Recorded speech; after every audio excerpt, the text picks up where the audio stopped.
Marilah saudaraku yang terkasih, kita masuki ibadah pada hari ini dengan bersukacita. Kita percaya bahwa inilah hari untuk kita membangun persekutuan kita dengan Tuhan dan sesama. Marilah kita masuk ke rumah Tuhan dengan hati terarah kepadanya.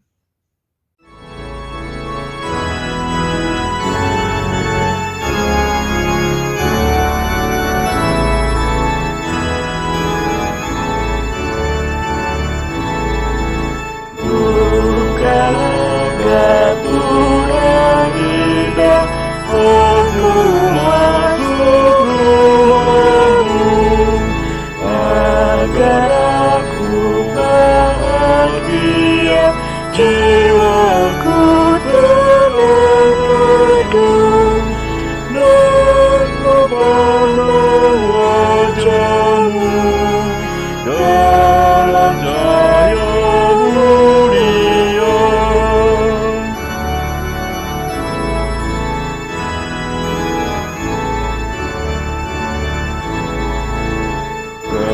Kepadamu aku datang, oh Tuhanku datang, di tempat Engkau berada, surga pun di situlah.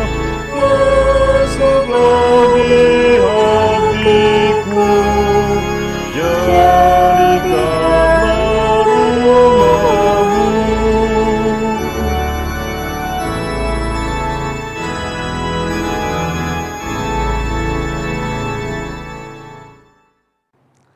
Ibadah minggu ini terjadi karena pertolongan kita adalah di dalam nama Allah Bapa, Putra, dan Roh Kudus.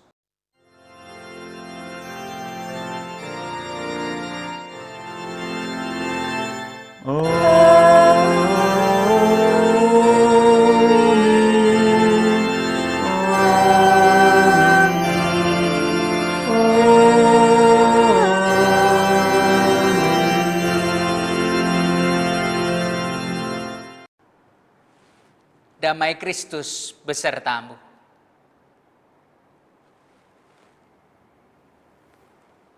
Jemaat yang terkasih, hidup di dalam Tuhan berarti seluruh sisi kehidupan kita terisi dengan kehendak Tuhan. Bagaimana kita dapat menghadirkan Tuhan dalam seluruh kehidupan kita? Tema kita hari ini adalah makanan dan minuman sejati. Artinya, kita bersama akan belajar mengisi hati, perasaan, pikiran, dan apa saja dalam diri kita dengan pikiran tentang Kristus. Sehingga apapun yang kita lakukan mencerminkan Kristus yang hidup di dalam kita.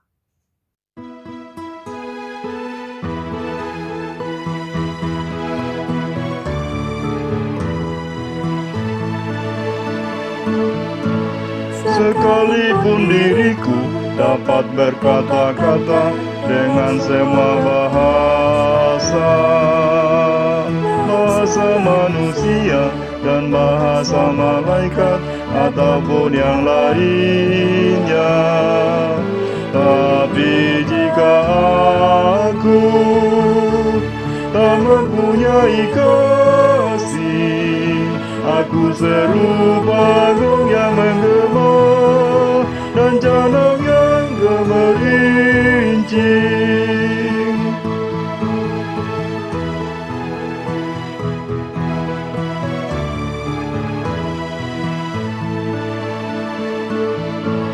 Sekalipun diriku memiliki karunia bernubuat, sekalipun diriku punya iman sempurna untuk pindahkan gunung, tapi jika aku tak mempunyai kasih, tiada berguna bagi diriku, tiada berguna diriku.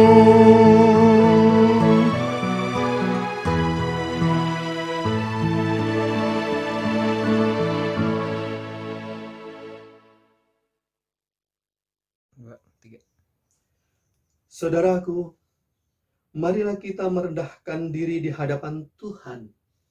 Kita datang kepadanya mengakui segala kelemahan dan dosa kita. Jemaat dipersilahkan berdoa secara pribadi.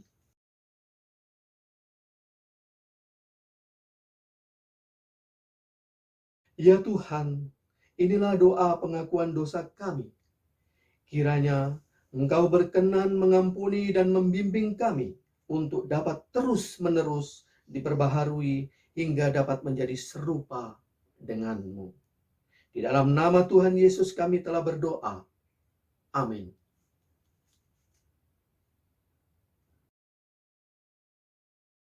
Firman Tuhan pada Yohanes 6 ayatnya yang ke-56 berbunyi demikian. Barang siapa makan dagingku dan minum darahku, ia tinggal di dalam aku dan aku di dalam dia. Demikianlah berita anugerah dari Tuhan.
Sebelum kita membaca dan merenungkan firman Tuhan, mari kita berdoa. Bapa yang maha baik, Bapa yang begitu mengasihi kami. Engkau Allah sang roti hidup bagi kami. Engkau adalah tumpuan hidup kami. Jikalau sejenak pada saat ini ya Tuhan, kami tertunduk di hadapan-Mu. Kami memberikan diri kami seutuhnya. Karena kami rindu ya Tuhan, untuk senantiasa boleh disegarkan oleh firman-Mu. Sekali lagi kami butuh untuk diingatkan, dibarui, agar kami mampu menjalani kehidupan ini seturut dengan kehendak-Mu ya Tuhan. Tuhan, jangan biarkan segala kekurangan kami, keterbatasan kami menghalangi akan pemberitaan firman-Mu. Hikmat Tuhanlah yang boleh menaungi kami. Roh Kudus-Mu lah yang boleh menolong kami, agar kami mengerti dan peka terhadap apa yang Tuhan ingin sampaikan kepada kami. Berbicaralah ya Tuhan, kami siap mendengar, kami siap untuk diubahkan. Demi Kristus kami berdoa. Amin. Bacaan pertama diambil dari kitab Amsal 9 ayat 1 sampai dengan 6. Amsal 9 ayat 1 sampai dengan 6. Hikmat telah mendirikan rumahnya, menegakkan ketujuh tiangnya, memotong ternak sembelihannya, mencampur anggurnya, dan menyediakan hidangannya. Pelayan-pelayan perempuan telah disuruhnya berseru-seru di atas tempat-tempat yang tinggi di kota. Siapa yang tak berpengalaman, singgahlah kemari. Dan kepada yang tidak berakal budi katanya, marilah, makanlah rotiku, dan minumlah anggur yang telah kucampur. Buanglah kebodohan, maka kamu akan hidup, dan ikutilah jalan pengertian. Demikianlah sabda Allah.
Singa-singa muda merana kelaparan, tapi orang-orang yang mencari Tuhan tak kekurangan, tak kekurangan, tak kekurangan sesuatu pun yang baik.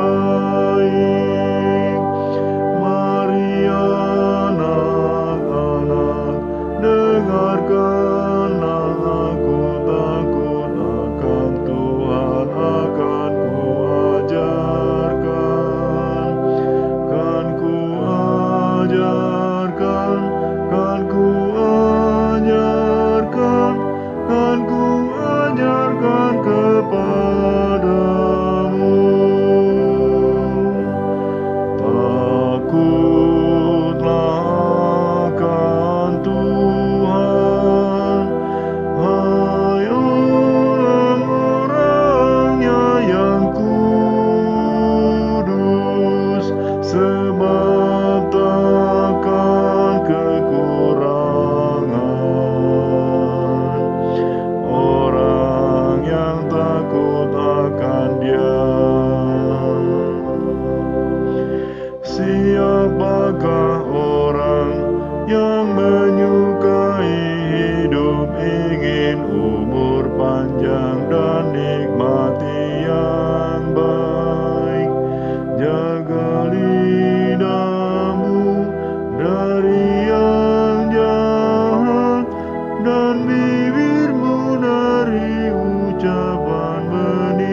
Efesus 5 ayat 15 sampai 20.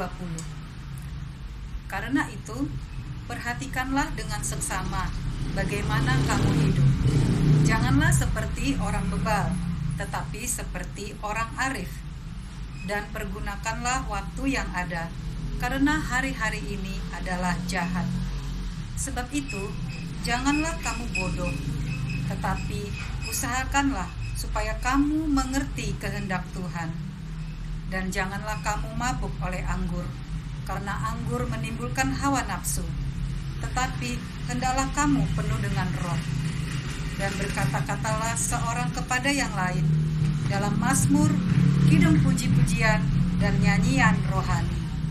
Bernyanyilah dan bersoraklah kepada Tuhan dengan segenap hati. Ucapkanlah syukur senantiasa atas segala sesuatu dalam nama Tuhan kita Yesus Kristus kepada Allah dan Bapa kita. Dan rendahkanlah dirimu seorang kepada yang lain di dalam takut akan Kristus. Demikian sabda Allah. Bacaan Injil diambil dari Injil Tuhan Yesus Kristus menurut Yohanes pasal yang ke-6 ayat yang ke-51 hingga ke-58. Firman Tuhan tertulis demikian. Akulah roti hidup yang telah turun dari sorga. Jikalau seorang makan dari roti ini, ia akan hidup selama-lamanya. Dan roti yang kuberikan itu ialah dagingku yang akan kuberikan untuk hidup dunia. Orang-orang Yahudi bertengkar antara sesama mereka dan berkata, bagaimana ia ini dapat memberikan dagingnya kepada kita untuk dimakan? Maka kata Yesus kepada mereka, aku berkata kepadamu, sesungguhnya jikalau kamu tidak makan daging anak manusia dan minum darahnya, kamu tidak mempunyai hidup di dalam dirimu. Barang siapa makan dagingku dan minum darahku, ia mempunyai hidup yang kekal, dan aku akan membangkitkan dia pada akhir zaman. Sebab dagingku adalah benar-benar makanan, dan darahku adalah benar-benar minuman. Barang siapa makan dagingku dan minum darahku, ia tinggal di dalam aku, dan aku di dalam dia. Sama seperti Bapa yang hidup mengutus aku, dan aku hidup oleh Bapa. Demikian juga barang siapa yang memakan aku, akan hidup oleh aku. Inilah roti yang telah turun dari sorga. Bukan roti seperti yang dimakan nenek moyangmu, dan mereka telah mati. Barang siapa makan roti ini, ia akan hidup selama-lamanya. Demikianlah pembacaan Injil Tuhan Yesus Kristus. Yang berbahagia adalah mereka yang mendengarkan firman Tuhan dan yang memeliharanya dalam kehidupan sehari-hari. Haleluya.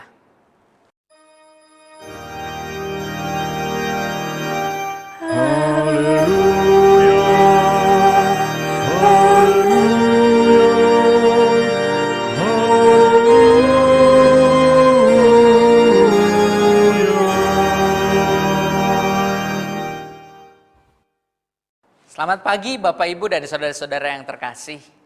Pada saat ini kita akan merenungkan sebuah tema makanan dan minuman sejati. Mendengar kata makanan dan minuman, tentu yang terlintas dalam pikiran kita adalah lapar dan haus. Karena merasakan lapar dan haus, maka manusia membutuhkan makanan dan minuman untuk tetap hidup. Sesuatu yang mustahil jikalau seseorang dapat hidup tanpa makanan dan minuman.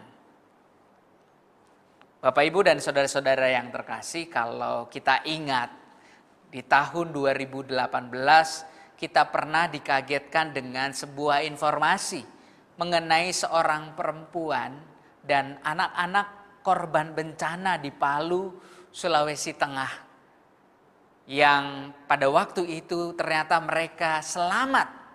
Hampir 3 pekan mereka terjebak di dalam timbunan lumpur. Tentu kejadian ini menimbulkan pertanyaan. Sejatinya berapa lama seseorang dapat bertahan dalam keadaan tertentu tanpa asupan makanan dan minuman? Seorang ahli gizi dari UGM menjelaskan bahwa manusia memiliki batas waktu tertentu untuk mampu bertahan hidup tanpa makan dan minum.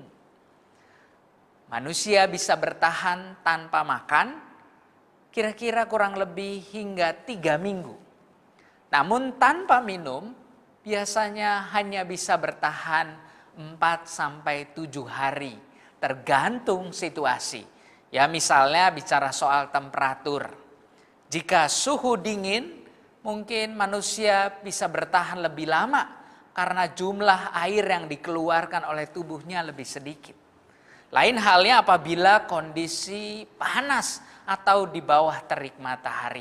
Tentu makanya ketika kita dalam situasi panas, kita mungkin terasa haus dan membutuhkan minum.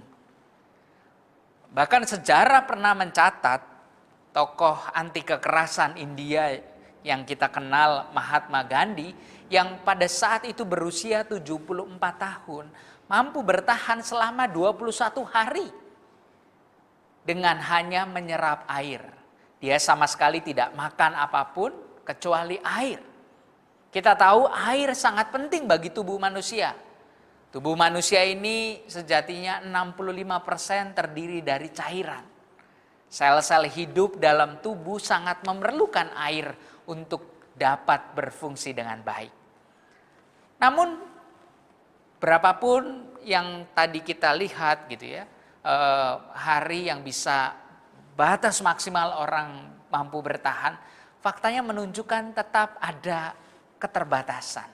Hal ini juga menunjukkan betapa bergantungnya manusia terhadap makanan dan minuman untuk keberlangsungan hidupnya.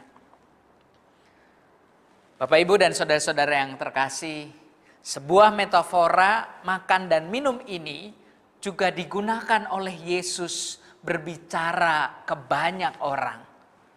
Namun diceritakan bagaimana orang-orang Yahudi yang mendengar pada waktu itu justru bertengkar antara sesama mereka setelah pernyataan Yesus.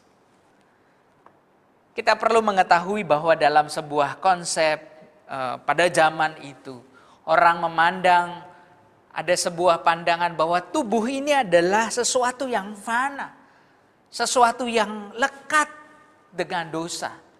Lalu bagaimana mungkin tubuhnya bisa diberikan kepada orang lain? Tubuhnya bisa dimakan oleh orang lain. Bahkan perlu kita ketahui juga bahwa dalam perjanjian lama, ketika kata darah disebut, maka yang muncul di dalam pikiran adalah maut. Dari 362 tempat yang memuat kata Ibrani dam dalam perjanjian lama, 233 menunjukkan kepada maut karena kekerasan. Bukankah ini menjadi sesuatu yang memang pada akhirnya memunculkan kegaduhan pada waktu itu bagi orang-orang Yahudi? Firman Tuhan dikatakan, aku berkata kepadamu sesungguhnya jikalau kamu tidak makan daging anak manusia dan minum darahnya, kamu tidak mempunyai hidup di dalam dirimu. Barang siapa makan dagingku dan minum darahku, ia mempunyai hidup yang kekal. Dan aku akan membangkitkan dia pada akhir zaman. Bapak, Ibu, dan saudara-saudara yang terkasih, jikalau orang-orang Yahudi pada waktu itu bertengkar dengan sesamanya, tentu menjadi semakin kita pahami. Bukan hanya soal mereka tidak paham metaforanya, soal konsep makan dan minum, tetapi jauh lebih mempersoalkan makna yang mereka pahami pada waktu itu dengan apa yang Yesus tawarkan. Bagaimana mungkin daging yang penuh dengan kefanaan, daging yang terhubung dengan dosa, itu dapat mendatangkan kehidupan yang kekal. Bagaimana mungkin maut dari makna darah itu dapat mendatangkan hidup? Apalagi dikatakan mempunyai hidup di dalam dirimu. Pernyataan ini seolah-olah ya semakin membingungkan. Ibaratnya Yesus, kalau kita mau menggunakan istilah yang lain, benda mati dikatakan akan memperoleh hidup.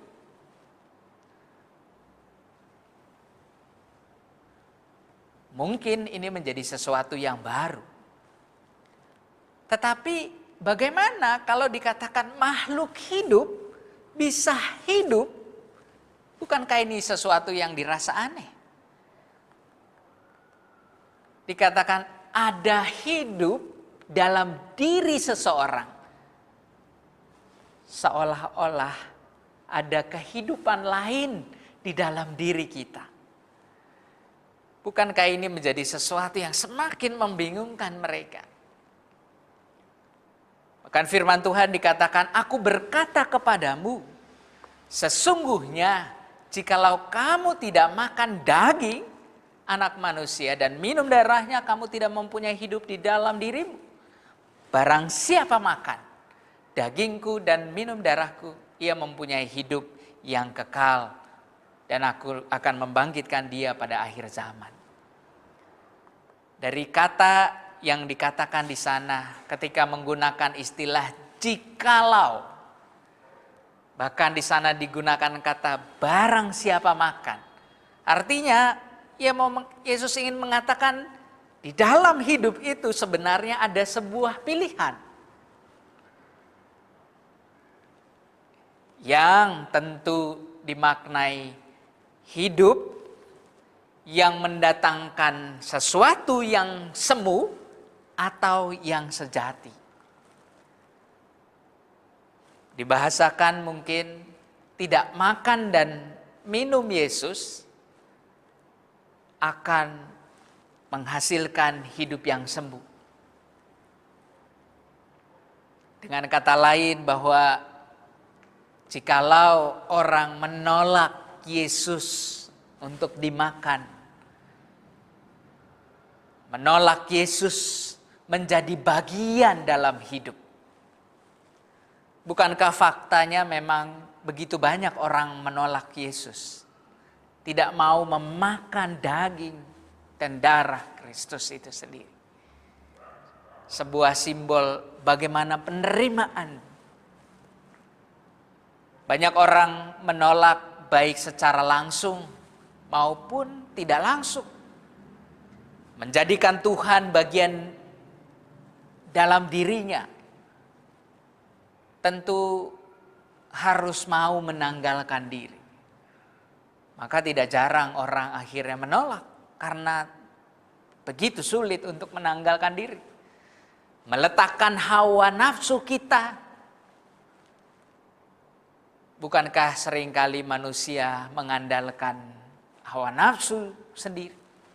Bahkan menjadikan Tuhan dalam hidup kita perlu pengorbanan.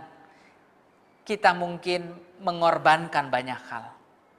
Pertanyaannya, apakah memang kita mau untuk menjadikan Kristus di dalam diri kita?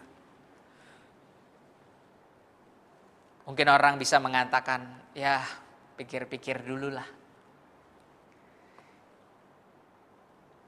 Yesus ditolak. Karena menawarkan sesuatu yang baru. Bagi banyak orang di zamannya, sesuatu yang mereka hidupi sebelumnya dianggap sesuatu yang biasa.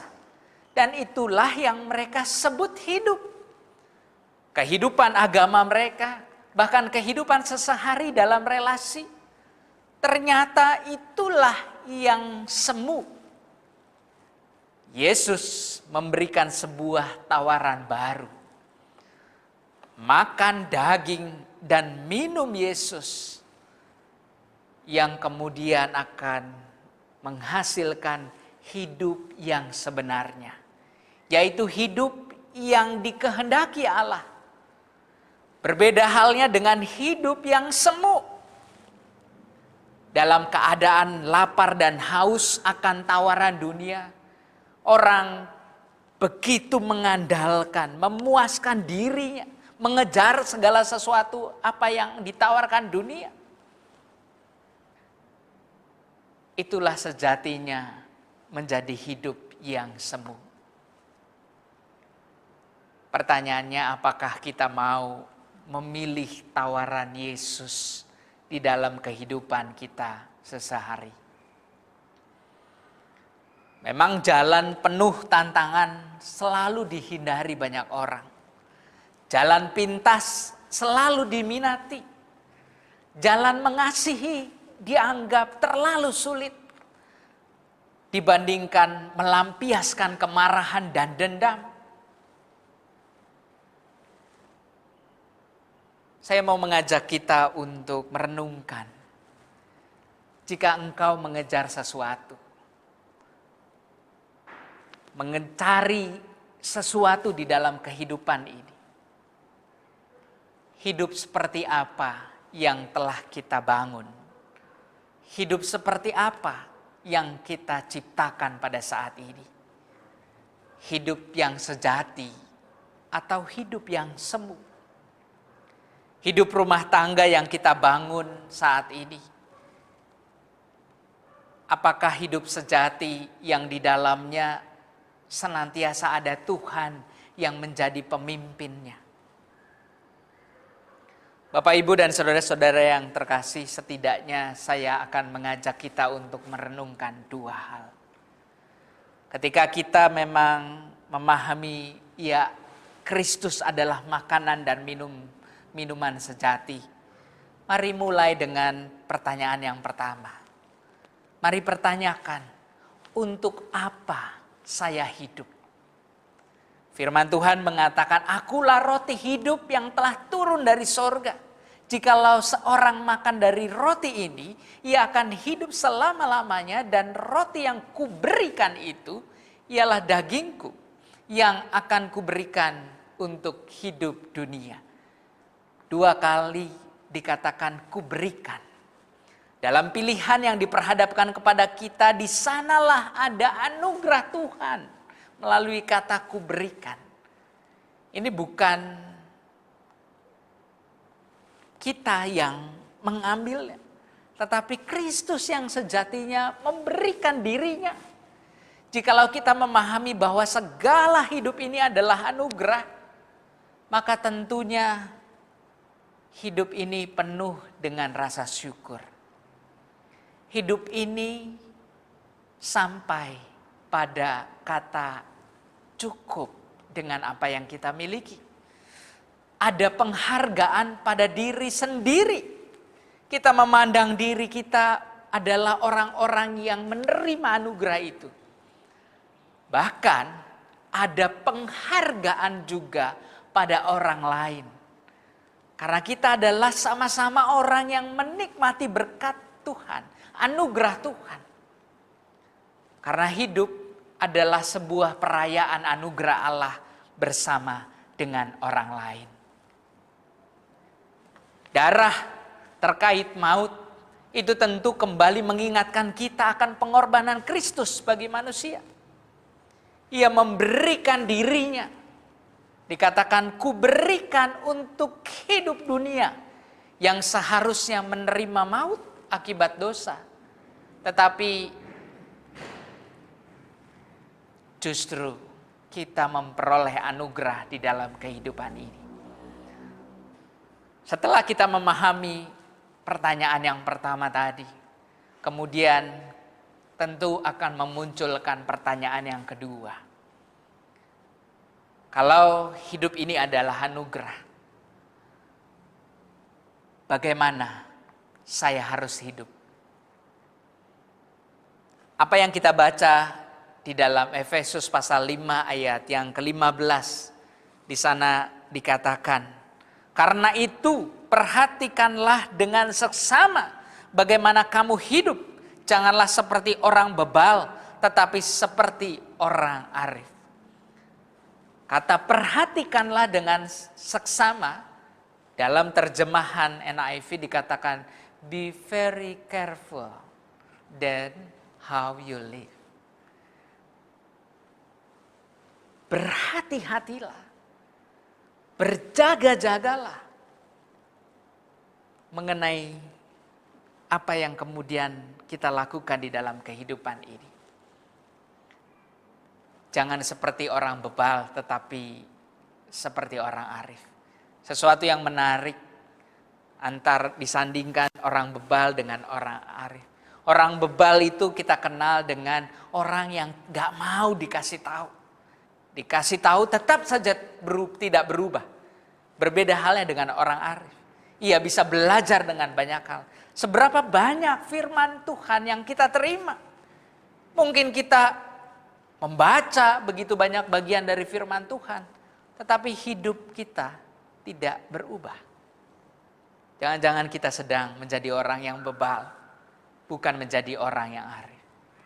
Bahkan Efesus mengatakan di ayat yang ke-17, sebab itu janganlah kamu bodoh, tetapi usahakanlah supaya kamu mengerti kehendak Tuhan. Maka hidup ini tidak lain. Seharusnya kita memilih untuk memakan dan minum Kristus di dalam hidup ini. Menjadikan Kristus bagian dalam diri kita. Keseluruhan diri kita. Di sanalah kita menemukan kehendak Tuhan. Kita punya keterbatasan di dalam diri. Kita membutuhkan Tuhan. Sepertinya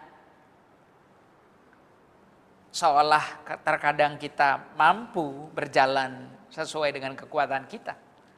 Tetapi sejatinya manusia adalah sosok yang rapuh. Seperti halnya kita membutuhkan makanan dan minuman. Maka seharusnya rasa lapar dan haus itu kita tujukan kepada sosok yang tepat. Kita datang kepada Tuhan. Kita menghampiri Tuhan. Itu membuktikan bahwa kita bergantung sepenuhnya kepada Tuhan. Tidak lain untuk memperoleh kehidupan yang sejati. Bukan kehidupan yang semu. Kemanapun kita melangkah, situasi seperti apapun yang kita hadapi, dan apapun yang sedang kita pikirkan, Dialah Allah yang senantiasa memuaskan rasa lapar dan haus di dalam diri kita. Maka datanglah padanya. Hampirilah Ia senantiasa kepada sang makanan dan minuman sejati. Maka itulah hidup yang diperkenan oleh Allah. Selamat berjuang bersama dengan Tuhan. Amin.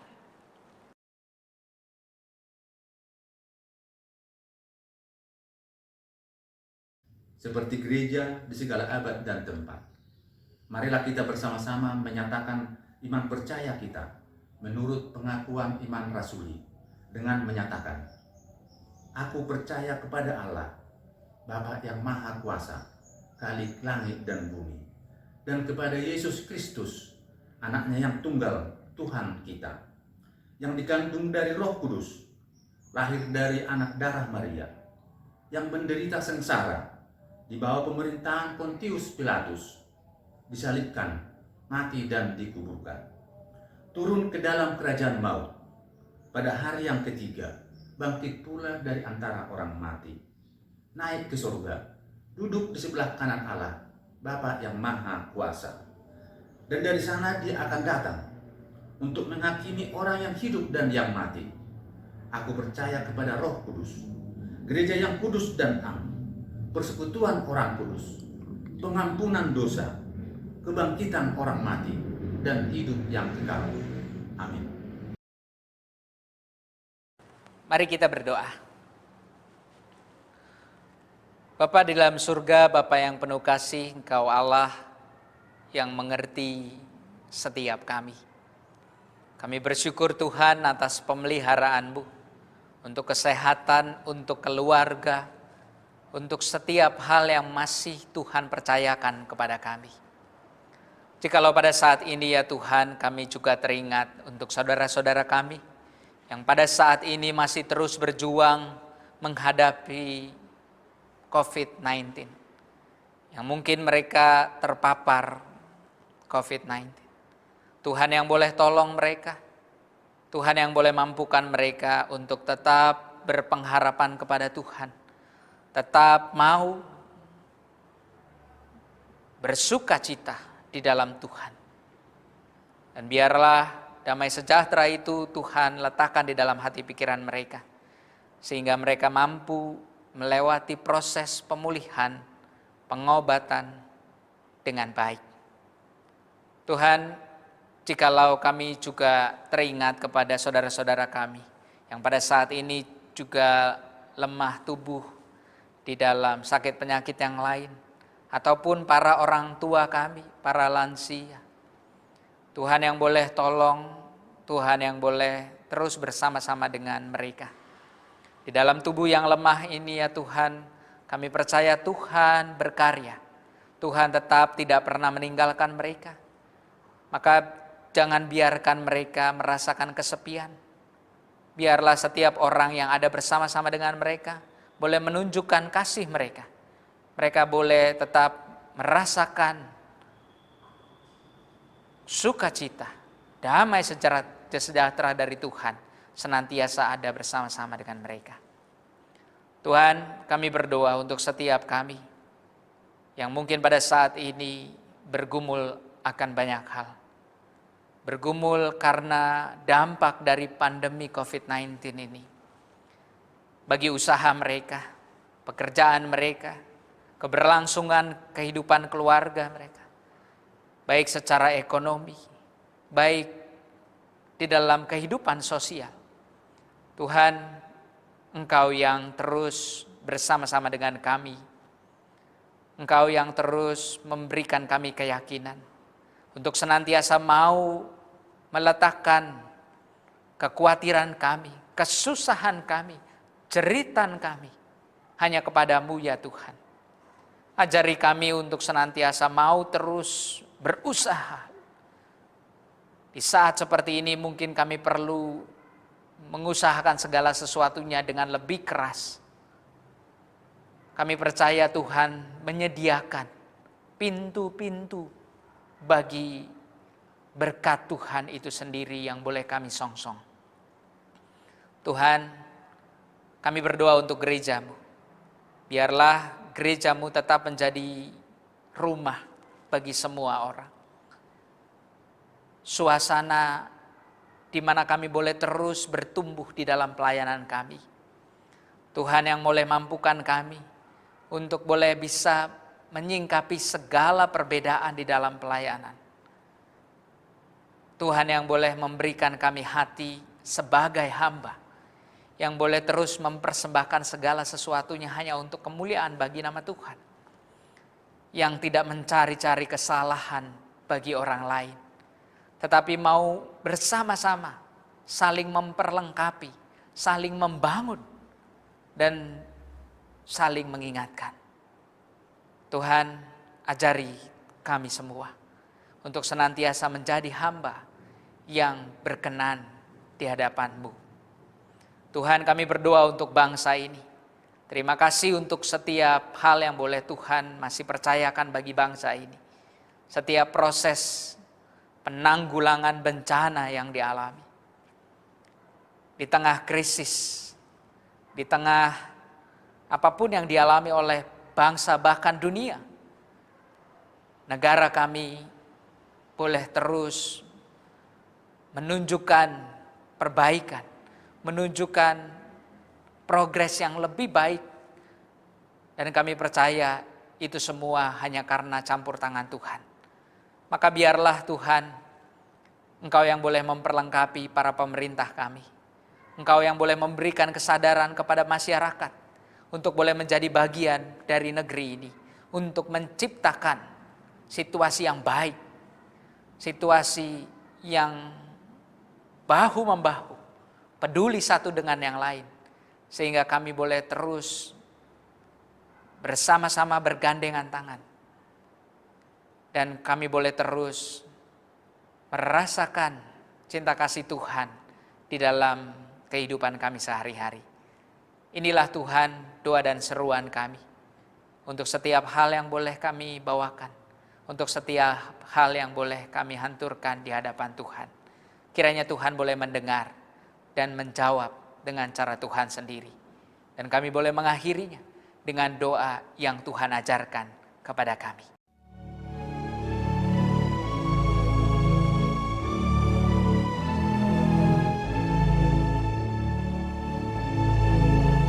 Bapa kami yang ada di surga, dikuduskanlah namamu, datanglah kerajaanmu, jadilah kehendakmu di bumi seperti di surga. Bila kami pada hari ini makanan kami yang secukupnya, dan ampuni kesalahan kami seperti kami ampuni yang lain, dan jauhkan kami dari pencobaan, lepaskanlah kami dari yang jahat, sebab Engkau yang punya kerajaan serta kuasa dan kemuliaan sampai selama-lamanya. Amin.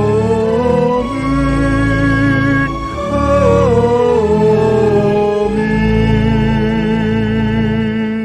Mari kita nyatakan syukur atas pemeliharaan Tuhan dalam hidup kita, sehingga kita terus dimampukan dan diperlengkapi dengan keberanian untuk menyongsong hidup. Nats pembimbing terambil dari 2 Korintus 9 ayat 8 yang berbunyi demikian.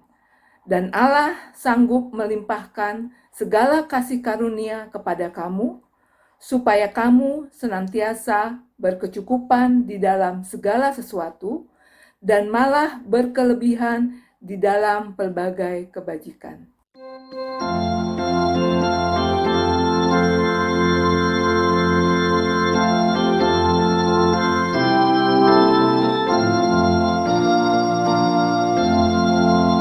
Pakailah seluruh hidupmu dalam ladang dunia, tiap harta dan talentamu pergunakan baginya, berkat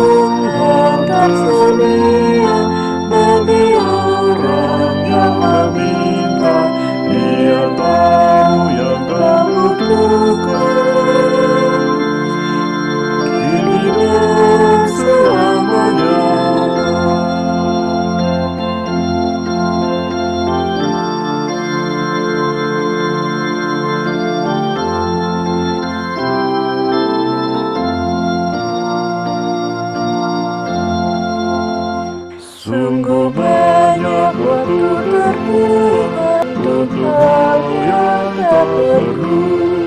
Tuhan banyak beri peluang menyalurkan kasih-Mu. Berkat Tuhan tersedia bagi orang yang meminta. Dia tahu yang kau butuhkan, kini dan selamanya.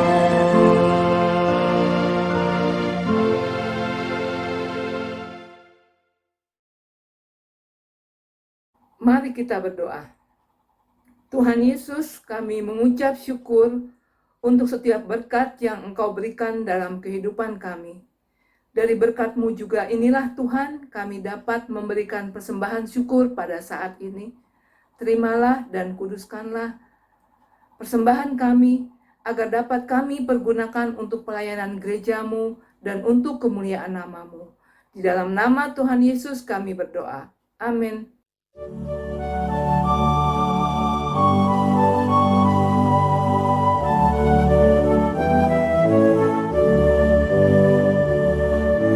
Tuhan tolonglah, bangunkan iman, pulihkanlah kasih yang remuk. Tuhan tolonglah, bangunkan iman, pulihkanlah kasih yang remuk. Apalah hatiku, jamalah diriku, biar di tangan-Mu berbentuk.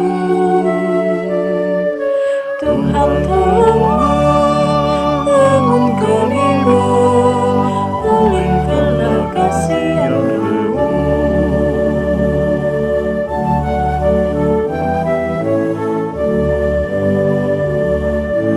Hati bersujud, jiwa menyembah, hidupku hancurkan kasih-Mu. Hati bersujud, jiwa menyembah, hidupku hancurkan kasih-Mu.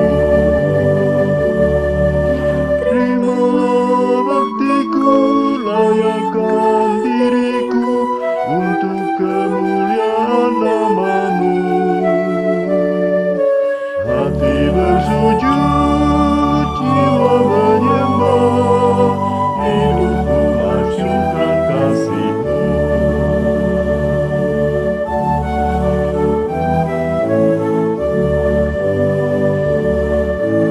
Urapi Tuhan, bibir mulutku, jadi saksi kebaikan-Mu. Urapi Tuhan, bibir mulutku, jadi saksi kebaikan-Mu. Pakailah diriku, berkati budiku, untuk melukiskan kasih-Mu. Urapi Tuhan, bibir mulutku, jadi saksi kebaikan-Mu.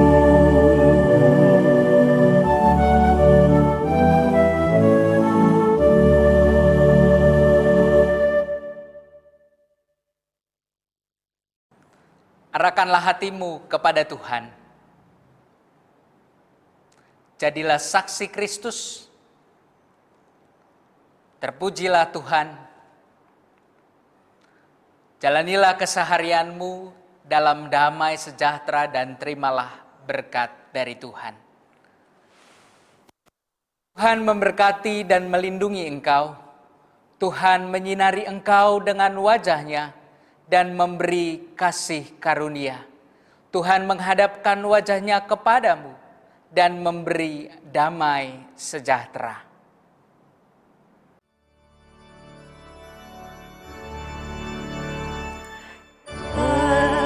Haleluya, haleluya, haleluya.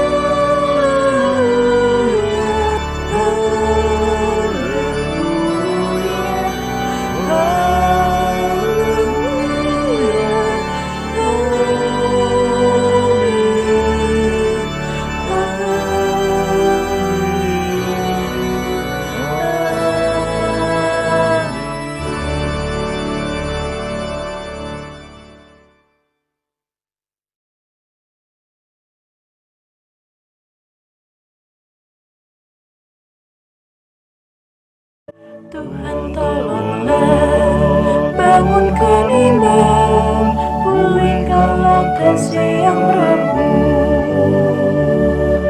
Tuhan tolonglah, bangunkan iman, pulihkanlah kasih